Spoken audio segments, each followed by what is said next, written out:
Hello friends and welcome to my channel code with Inshal. तो वापस आ चुके हैं हम लोग अपने चैनल के ऊपर और आज की वीडियो में मैं आपको HTML के ऊपर बताऊंगा कि प्लगइन्स क्या होते हैं, क्योंकि हमने ऑलरेडी HTML की नई सीरीज स्टार्ट की हुई थी और मुझे उम्मीद है जितनी भी वीडियोस अभी तक हमने कवर अप की हैं उस सीरीज में आपको जरूर पसंद आ रही होंगी और अभी वो सीरीज बहुत चलेगी क्योंकि बहुत सी वीडियोज हमारी रह चुकी हैं जो कि एक बिगनर को पता होना चाहिए। क्योंकि जैसा मैंने आपको स्टार्ट में बताया था ये सीरीज शुरू करते हुए कि मैं आपको बिगनर से एडवांस तक सारी चीजें HTML के बारे में बताऊंगा, तो इसीलिए हम इस सीरीज को स्टार्ट टू एंड पूरा लेके चलेंगे। तो आज की वीडियो में मैं आपको प्लगइन्स के बारे में बताऊंगा कि बेसिकली HTML में प्लगइन्स क्या होते हैं, किस तरह यूज करते हैं, कहाँ यूज करते हैं और क्यों यूज करते हैं, सब कुछ मैं आपको बताने वाला हूँ इस वीडियो के अंदर। तो मुझे उम्मीद है आपको आज की ये प्लगइन्स की वीडियो जरूर पसंद आएगी। तो अगर आपको ये वीडियो पसंद आए, अच्छी लगे, तो वीडियो को लाइक करना ना भूलें।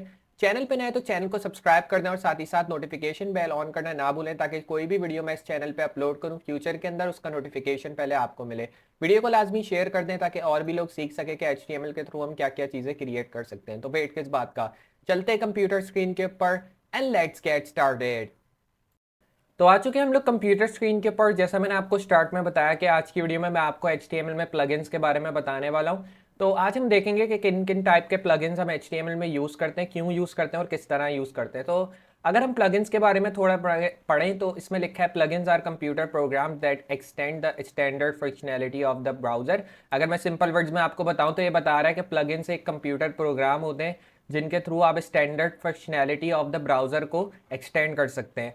अगर हम बात करें प्लगइन्स की तो plugins were designed to be used for many different purposes के प्लगइन्स को हमने इसलिए डिज़ाइन किया था या प्लगइन्स को HTML में इसलिए डिज़ाइन किया गया था ताकि हम डिफरेंट पर्पसेस के थ्रू प्लगइन्स को डिज़ाइन कर सके। अब कौन कौन से पर्पसेस के लिए हम प्लगइन्स को यूज़ करते हैं वो देखते हैं। तो to run Java applets, to run Microsoft ActiveX controls, to display flash movies, to display maps, to scan for viruses, to verify a bank ID. Means ज़्यादातर जो प्लगइन्स यूज़ होते हैं वो इन सब चीज़ों के लिए यूज़ होते हैं। वैसे ये ज़रूरी नहीं है कि ये सारे पॉइंट्स मैंने लिखे हैं तो इसका मतलब कि प्लगइन्स इन सारी चीज़ों के लिए यूज़ होते हैं। प्लगइन्स बहुत सी वेरियस चीज़ों के लिए हम यूज़ करते हैं, लेकिन जो मेन पर्पस है इसका, मीन्स प्लगइन्स को डिज़ाइन करने का जो मेन पर्पस है वो इन सारे पॉइंट्स के बारे में है कि इन सारी चीज़ों को ज़्यादातर हम प्लगइन्स के थ्रू यूज़ करते हैं ताकि हम जो है प्लगइन्स का यूज़ कर सकें। अब बात करते हैं कि क्या वार्निंग है जो कि हमें प्लगइन्स में नहीं करना चाहिए या प्लगइन्स में क्या चीज़ है जो कि एक वार्निंग टाइप है। अगर हम बात करें मोस्ट ब्राउजर्स की तो most browser no longer support Java applets and plugins. Means अगर हम बात करें ज़्यादातर ब्राउज़र की जो कि हम यूज़ करते हैं जैसे गूगल क्रोम हो गया, इंटरनेट एक्सप्लोरर, फायरफॉक्स, बहुत सारे और भी ब्राउज़र्स होते हैं जो कि हम यूज़ करते हैं। मैकबुक में जैसे हम सफारी ब्राउज़र का यूज़ करते हैं तो उसमें ये होता है कि वो वाले जो ब्राउजर्स हैं वो जावा एप्लेट्स और प्लगइन्स को सपोर्ट नहीं करते हैं। ActiveX controllers are no longer supported in any browser. Means ये जो एक्टिव एक्स कंट्रोल्स हैं ये बहुत पहले के हैं तो इसलिए हम जो है इनको किसी भी ब्राउज़र में यूज़ नहीं करते या यूज़ क्या ये सपोर्ट नहीं करते किसी भी ब्राउज़र को। अगर हम बात करें कि किस चीज़ का सपोर्ट ले सकते हैं तो the support for Shockwave Flash has also been turn off in modern browsers. Modern browsers जैसे गूगल क्रोम वगैरह, इनमें शॉक वेव फ्लैश जो कि एक कह सकते हैं आप पर्पस है प्लगइन्स को यूज करने का, वो भी टर्न ऑफ होता है मॉडर्न ब्राउजर्स के अंदर। अब ऑब्जेक्ट एलिमेंट की बात करते हैं। The object element is supported by all browsers. तो ऑब्जेक्ट एलिमेंट जो कि हम यूज करते हैं नॉर्मली HTML में, क्योंकि ये HTML का टैग है तो ये एलिमेंट सपोर्ट करता है हर ब्राउजर में अपने आप को। The object element defines N embed object with in a HTML document, क्योंकि ऑब्जेक्ट एलिमेंट एक ऐसा एम्बेड ऑब्जेक्ट है जो कि हर HTML डॉक्यूमेंट में अपने आप को डिफाइन करता है। It was designed to embed plugins like Java applets, PDF readers, and Flash players in web pages, but can also be used to include HTML and HTML.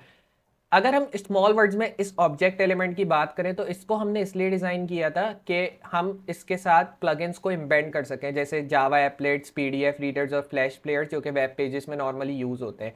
अगर मैंने जावास्क्रिप्ट एप्लेट्स की आपसे बात की स्टार्ट में, तो जावा एप्लेट्स में मैंने आपको ये भी बताया था उसके बाद कि जावा एप्लेट्स प्लगइन्स जो हैं वो ज़्यादातर अभी सपोर्ट नहीं करते। मोस्ट ब्राउज़र्स, ज़्यादातर नहीं मतलब जो मोस्ट मॉडर्न ब्राउज़र्स हैं वो सपोर्ट नहीं करते जावा एप्लेट्स को। तो इसीलिए यहाँ पे हमने लिखा है कि ऑब्जेक्ट एलिमेंट हमने इसीलिए डिज़ाइन किया था ताकि यहाँ पे हम जावा एप्लेट्स और PDF रीडर्स जैसे डिफरेंट प्लगइन जो कि हम पहले यूज़ करते थे उनका एक ही इस एलिमेंट के थ्रू यूज़ कर सकें। अगर हम एग्जांपल देखें तो ये एग्जांपल है ऑब्जेक्ट प्लगइन की, तो आप इसको कॉपी कर सकते हैं और फिर मैं इसके लिए एक VS कोड की फाइल क्रिएट कर सकता हूँ जो कि नॉर्मली HTML की फाइल होगी।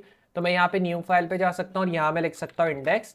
इंडेक्स लिखने के बाद dot HTML in the and डालेंगे और फाइल को जहाँ पे हमें सेव करना है वहाँ कर देंगे। जैसे मैं डेस्कटॉप पे सेव करूँगा, येस करेंगे। यहाँ पे मैं लिखूंगा डॉक टाइप जो कि स्टार्टिंग HTML का कोड है, यहाँ पे हम डालेंगे,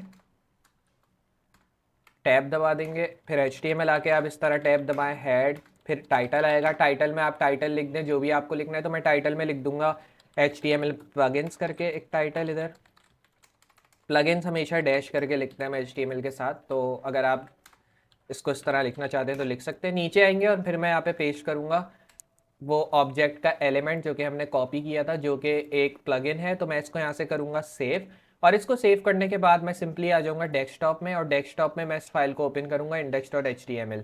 तो index.html की फाइल अगर हम देखें तो ये रही। तो मैं इसको डबल क्लिक करके ओपन करूँगा। थोड़ा सा मैं जूम कर लेता हूँ अपनी एप्लीकेशंस को ताकि आपको जो है थोड़ा परफेक्टली चीज़ें शो हों। अब सही है। तो मैं क्या करता हूँ, मैं आ जाता हूँ ब्राउज़र में, और ब्राउज़र में आने के बाद अगर हम यहाँ देखें तो आप देख रहे हैं कि HTML प्लगइन्स में हमें कुछ भी ऐसा प्लगइन शो नहीं हो रहा, मींस एम्प्टी पेज हमें शो हो रहा है। अब एम्प्टी पेज क्यों शो हो रहा है? क्योंकि ऑब्वियसली हमने सिर्फ इस ऑब्जेक्ट एलिमेंट का यहाँ पे यूज़ किया और इस ऑब्जेक्ट एलिमेंट के अंदर हमने कोई भी और एलिमेंट नहीं ऐड किया। अगर मैं इस ऑब्जेक्ट में एक एलिमेंट ऐड करता हूँ या एक टैग ऐड करता हूँ H1 का, जिसमें मैं लिखता हूँ heading 1। अब मैंने ये एक H1 का टैग ऐड किया, मैं यहाँ पे करूँगा सेव और यहाँ आके मैं करूँगा रिलोड। तो नॉर्मली हमें कुछ भी चेंज यहाँ पे देखने को नहीं मिलता, सिर्फ heading 1 हमें एक हेडिंग शो हो जाती है और इसके अंदर कुछ भी चेंज नहीं है, ना ही फॉन्ट साइज़ का, ना ही फॉन्ट फैमिली का, ना ही साइज़ का। तो सारी चीज़ें सेम है। तो फिर हम इस ऑब्जेक्ट को क्यों यूज़ करते हैं?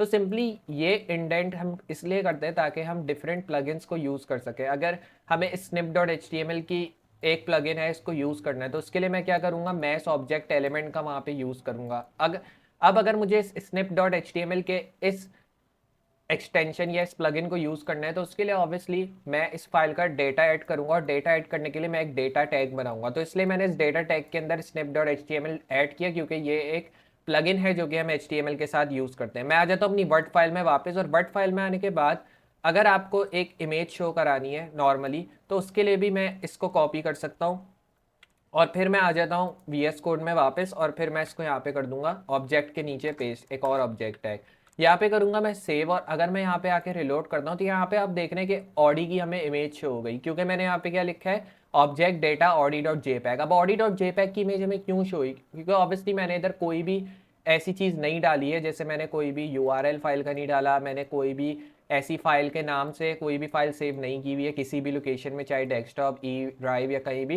लेकिन फिर भी इसने मुझे इस नाम की इमेज शो करा दी ब्राउजर में। तो ये क्यों हुआ? क्योंकि हमने यहाँ पे snip.html की एक्सटेंशन यूज़ की है, इस वजह से हमें ये इमेज यहाँ देखने को मिल रही है। अगर हम ऑब्जेक्ट के थ्रू इस एक्सटेंशन को यूज़ नहीं करते तो हमें कभी भी ये इमेज देखने को नहीं मिलती। तो इसीलिए अगर हमें कोई भी प्लगइन यूज़ करना है HTML के अंदर, तो हमें इस तरह ऑब्जेक्ट के एलिमेंट को यूज़ करना है। मीन्स कोई भी आप यूज़ कर रहे हैं इमेज, कोई भी एनिमेशन, कोई भी कह सकते हैं आप कलर इफेक्ट वगैरह, ग्रेडियंट इफेक्ट वगैरह, वो सब यूज़ करने के लिए आपको ऑब्जेक्ट के इस एलिमेंट के अंदर उस प्लगइन का नाम देना है। जैसे अगर मुझे इस इमेज को ऐड करना था तो मैंने यहाँ पे एक प्लगइन ऐड किया snip.html का, जो कि हमें यूज़ करना होता है जब हम कोई भी इमेज ऐड करना चाहते हैं। तो मैं ये ऑडी.jpg की इमेज ऐड करना चाहता था, इसलिए मैंने snip.html के इस प्लगइन को यूज़ करने के लिए ऑब्जेक्ट का एक अलग से एलिमेंट क्रिएट किया। तो इस तरह हम यूज़ करते हैं प्लगइन्स को HTML के अंदर।